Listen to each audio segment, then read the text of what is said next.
అద్భుతంగా గెలిపించుకుని మంచి మెజార్టీ, ఈ రోజు మామూలు మెజార్టీగా సోదరులరా, గుర్తుపెట్టుకుని దళిత సోదరులరా, నేను కూడా ఒక ఎస్సీతో పుట్టపైన వాళ్ళతో కలిసి తిరిగిన సంఘటనలో అన్ని మీటింగ్లు పాల్గొన్నా.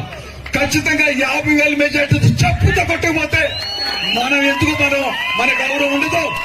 మన కూడా సచ్చి చెడు గెలిచారు, గుర్తుపెట్టుకోండి. వన్ సైడ్ గాలి 150 సీట్లు అంటే రాష్ట్ర వ్యాప్తంగా ఎక్కడ కూడా చరిత్ర లేనటువంటి గాలిలో కూడా రవీంద్ర నేను చూస్తూ ఉన్నా ఎన్నికల ఓట్లకి అయిపోయి దిగెళ్తా ఉన్నాడు. లాస్ట్ అయిపోయింది.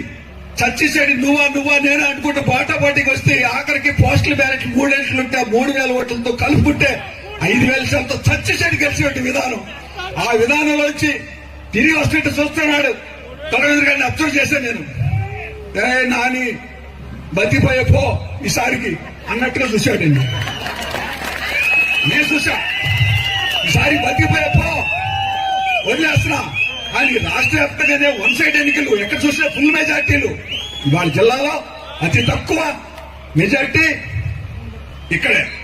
మరి గొప్పలు చూస్తే రాష్ట్ర వ్యాప్తంగా ఉంటే పొడుగున ఓటింగ్ ఏది రవీంద్ర గారి ముందేది 60,000 కలమాసి వరకు, 60,000 సామాజిక వర్గం, 15,000 కూడా నిండాలేని కులాలతో పని లేదండి. మంచి మనసు ఉంది, మంచి అండ ఉంది, మనలాంటి అండ ఉంది, మొదలయ్య గారి లాంటి అండ ఉంది. కొండ మామూలు కాదు.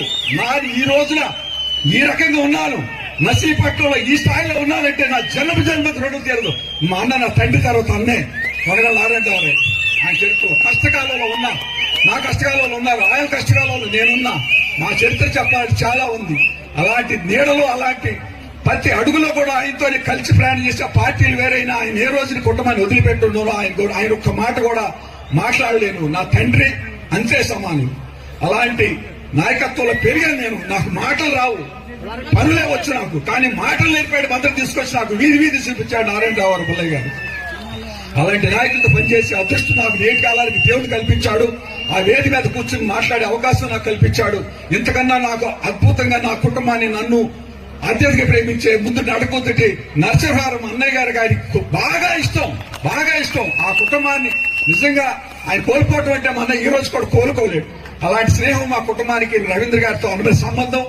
అందరి అభిమానులు ఇక్కడ మా రామకృష్ణ కూడా నా ఎదుగుదలలో ఎంతో సహాయం చేసినటువంటి మా రామకృష్ణ గారు, అలాగే ఇంతమంది మేము బలంగా తయారయ్యాలా. ఆ వైఎస్ఆర్సీపీ నుంచి బలమైన నాయకులందరూ కూడా వచ్చి కూర్చున్నారు ఇక్కడ. మా మల్లి దగ్గర నుంచి నాని దగ్గర నుంచి అందరూ కలిసి పనిచేద్దాం.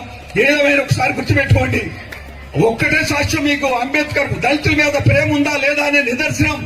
డబ్బులు వస్తానన్నా గారు అడ్డుకుని 5 కోట్ల రూపాయలు ముఖ్యమంత్రితో అబద్ధం ఆడిచి ఈ రోజు కూడా దాన్ని మొక్కలు చుట్టుకున్నటువంటి ఎంత నిర్లక్ష్యంగా, ఇంత నిస్సిగ్గుగా, ఇంత నిర్దాక్షిణ్యంగా దాన్ని పండుగ పెట్టాడో దాన్ని కూడా ఆక్రమించుకోవాలని కళ్ళు పుట్టి దాన్ని కూడా ఆ సైట్ కూడా అక్కడ పార్టీ ఆఫీస్ దగ్గర ఇక్కడే సొంత ఆఫీస్ పెట్టుకోవాలి ఆలోచన చేస్తున్నాడేమో.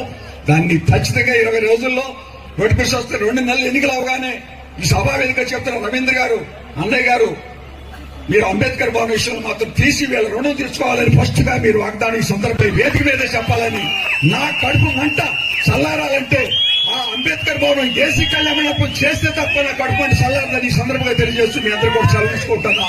జై హింద్, జై భీమ్, జై అంబేద్కర్, జై అంబేద్కర్.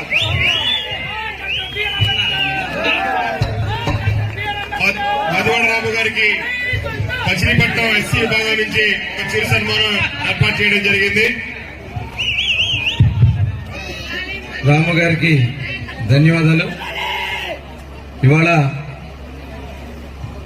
మరి జరిగినటువంటి విషయాలను కూడా చాలా క్లియర్ గా చెప్పారు. కిందసారి ఎన్నికల్లో మరి పేర్ని నాని గారి గెలుపు కోసం ఆయన ఎంత కష్టపడ్డారో దానికి 10 రెట్లు కష్టపడి బంధన్ నియోజకవర్గంలో తెలుగుదేశం పార్టీ జనసేన అభ్యర్థిని గెలిపించడంలో మేమందరం కూడా ముందుంటామని చెప్పినందుకు ఒకసారి గట్టిగా మహాదేవ్ రాము గారికి ప్రత్యేక ధన్యవాదాలు. వారు అడిగినటువంటి విషయాన్ని చివరిలో మాట్లాడతాను.